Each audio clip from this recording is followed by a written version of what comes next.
तो आज की क्लास में अपन पढ़ लेंगे एलसीएम और एचसीएफ।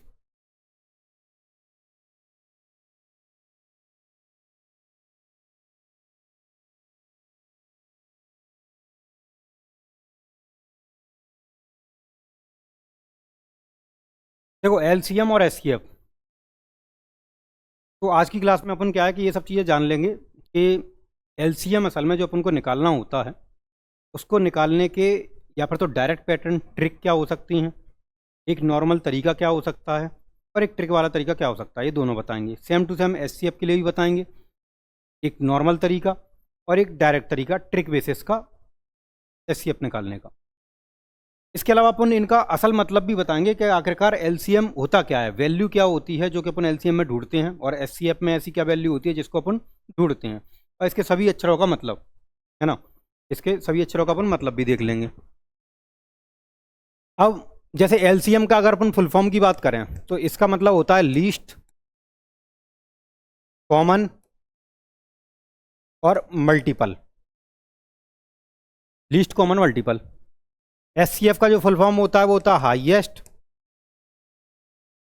Common factor. हिंदी वाले नाम तो बड़े अजीब हैं, देखो इसके लघुत्तम समाप वर्त। तो भाई देखो ये तो खैर नहीं पल्ले पड़ पाएगा, है ना। ये वाला नाम जो हिंदी वाला नाम है ये तो थोड़ा अजीब है इसका। वैसे ज़्यादातर मैथ में ना हिंदी वाले नाम बहुत काम आते हैं। ज़्यादातर जो है हिंदी वाले शब्द बहुत काम आते हैं, हिंदी वाले शब्दों से बहुत चीज़ें समझ में आ जाती हैं, पर इसमें थोड़ा सा ये अजीब लगेगा अपन को। इसमें इंग्लिश से बहुत बेहतर समझ में आ जाएगा। इंग्लिश वाला जो फुल फॉर्म होगा उसके टुकड़े अपन हिंदी में करेंगे। जैसे इसमें सबसे मेन है मल्टीपल की ज़रूरत। मल्टीपल का मतलब होता है गुणज। ये गुणज का मतलब होगा कि इसके गुणा में आने वाली संख्याएं। गुणज का मतलब होगा गुणा में आने वाली संख्याएं।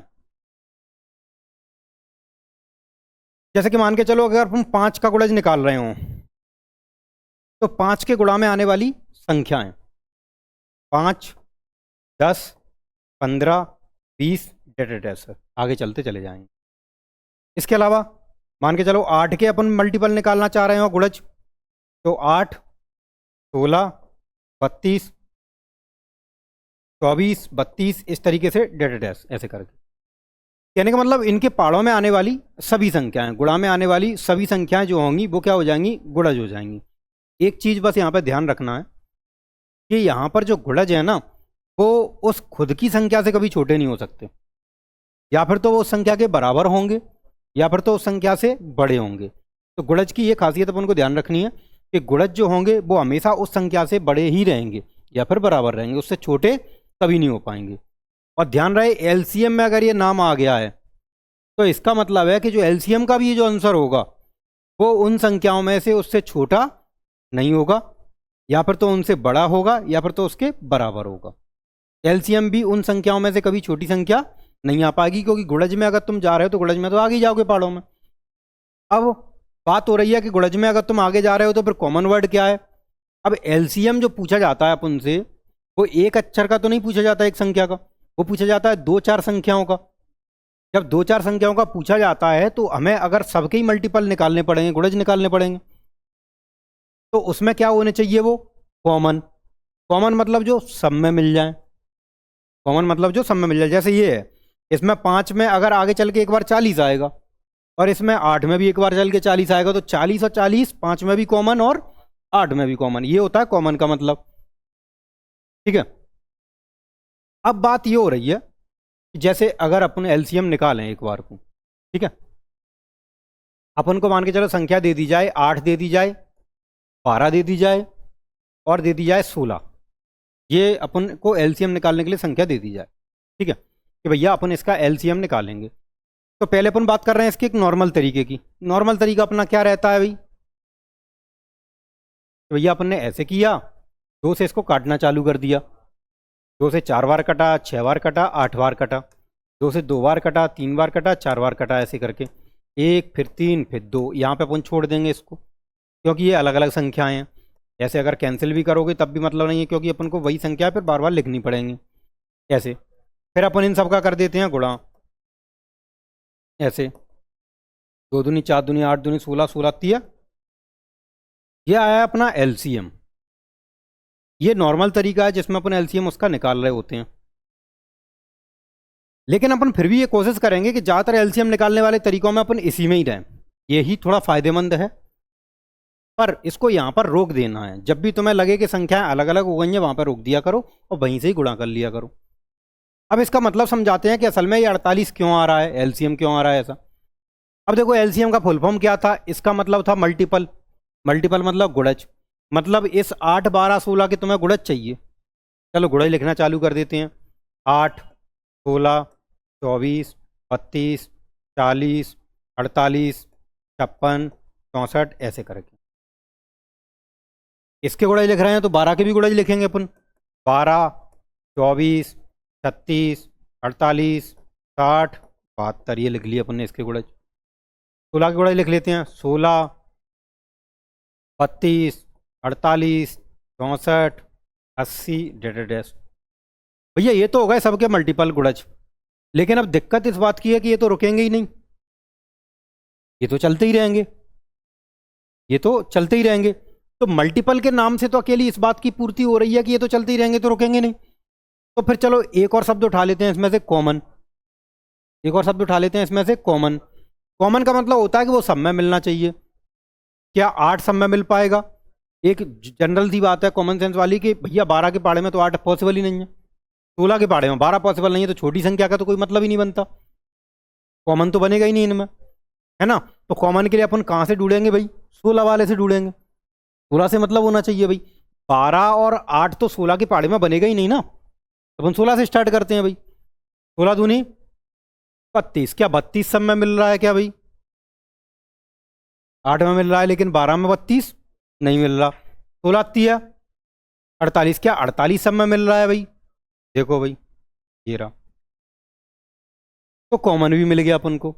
लेकिन क्या ये बात सिर्फ 48 तक रुक जाएगी? क्या ये बात सिर्फ 48 तक रुक जाएगी? नहीं। 48 के बाद जरा 48 का पाड़ा पढ़ना चालू करो। 96, 96 भी देखो तीनों में आएगा। 12 8 96, 12 8 96, 16 चक्के 96, आया कि नहीं आया? इसके बाद 48 थी 144 भी सब में आएगा। इसी की पाड़ा पढ़ते जाओ, फिर से आ जाएंगे तीनों के तीनों उसी में, है ना। इसका अगर पाड़ा पढ़ोगे तुम तो लगभग लगभग जैसे इसका पाड़ा पढ़ोगे 18 8 144, 12 12 144, 16 9 144, फिर से बन गए भाई बात।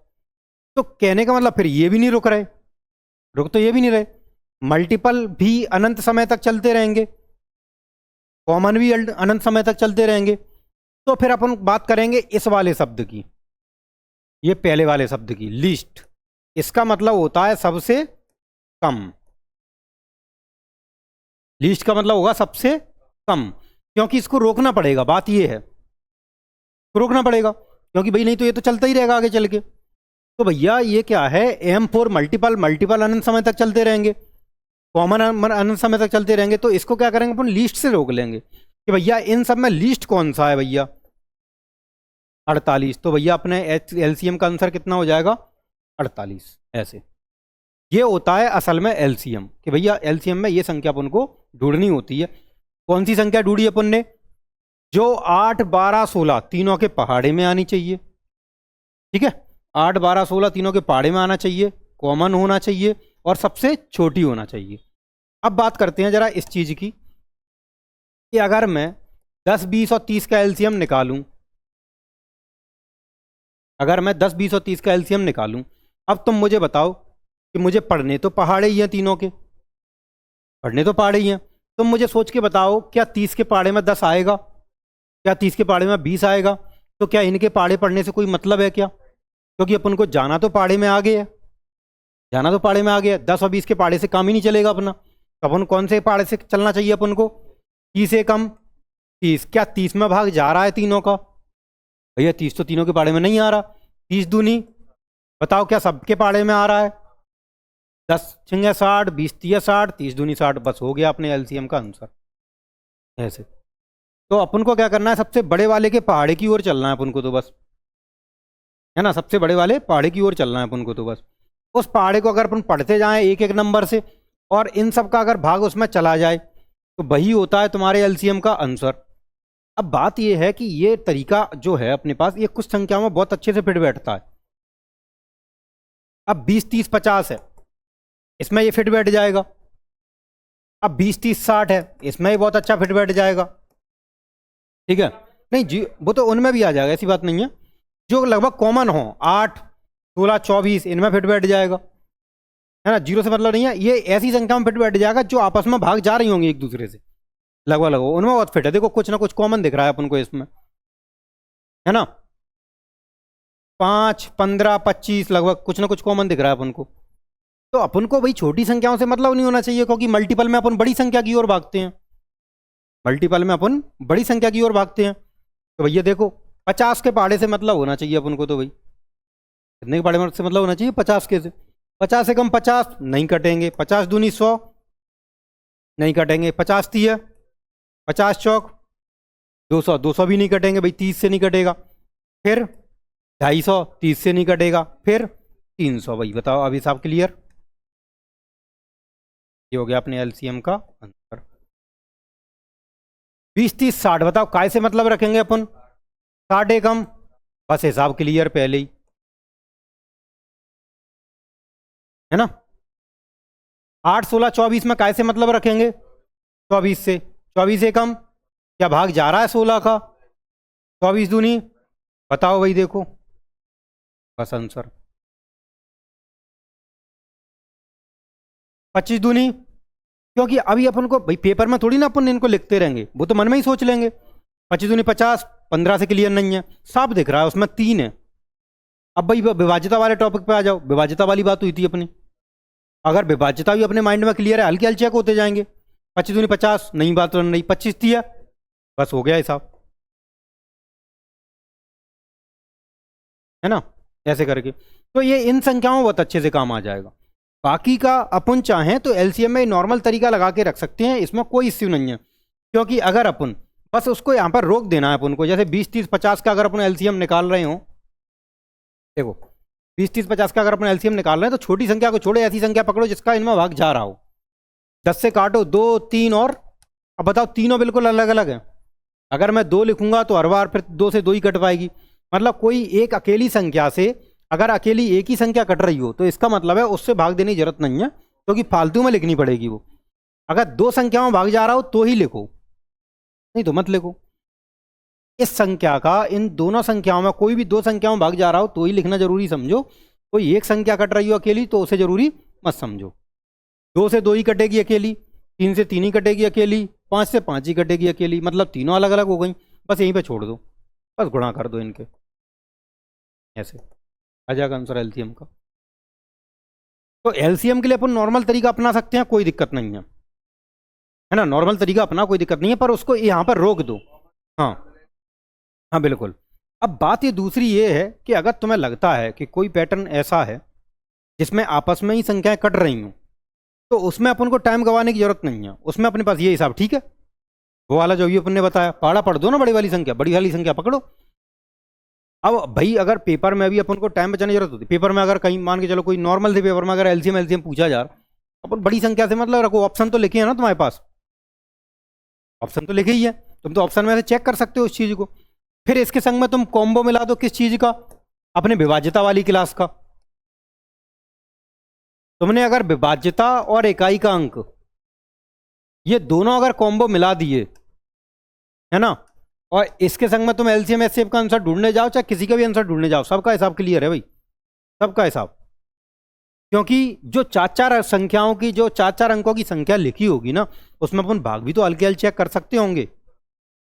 अगर अपन ये ढूंढ रहे हो कि भैया 30 का भाग जाएगा कि नहीं जाएगा, 27 का भाग जाएगा कि नहीं जाएगा इस संख्या में 4 अंकों की में, तो अपन सिर्फ एलसीएम एचसीएफ से अकेले से थोड़ी चेक कर रहे हैं भाई, विभाज्यता से भी तो चेक करेंगे, इकाई के अंक से भी तो चेक करेंगे उस चीज को।